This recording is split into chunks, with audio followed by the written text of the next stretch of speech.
কলকাতা থেকে রামপুরহাটগামী ট্রেন ধরে সরাসরি চলে আসুন সাঁইথিয়া স্টেশনে। আর এই সাঁইথিয়া স্টেশনের গায়েই আছে বীরভূমের 5টি সতীপীঠের একটি সতীপীঠ দেবী নন্দিকেশ্বরী। স্টেশনের বাইরে দিকে এই ফুটব্রিজ ধরে 5 নম্বর প্ল্যাটফর্ম দিয়ে বাইরে দিকে বেরিয়ে আসবেন। আসলেই দেখতে পাবেন এরকম একটি টোটো স্ট্যান্ড, আর এই টোটো স্ট্যান্ড থেকে একটু এগোলেই মন্দিরটি চোখে পড়বে।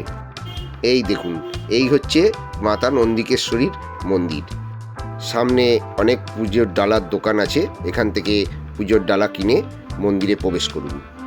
এই হচ্ছে মন্দিরের প্রবেশদ্বার। প্রবেশদ্বার দিয়ে ঢুকলেই এরকম একটি প্রাঙ্গণ দেখতে পাবেন। তার সামনেই রয়েছে এই নাট মন্দির, এখানে আছে একটি হাঁড়িকাঠ, একটি যজ্ঞকুণ্ড, আর এই যে গাছটি দেখছেন এই গাছটি গোটা মন্দিরটিকে বিরাজ করে আছে।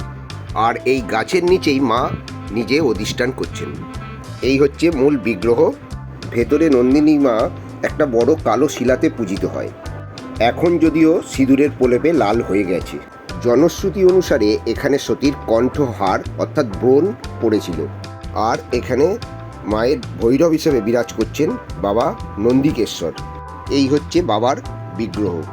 এর সম্পূর্ণ ভিডিও দেখার জন্য আমার ইউটিউব চ্যানেলটিকে সাবস্ক্রাইব করে রাখুন এবং পাশে থাকা বেল আইকনটি প্রেস করে দিন।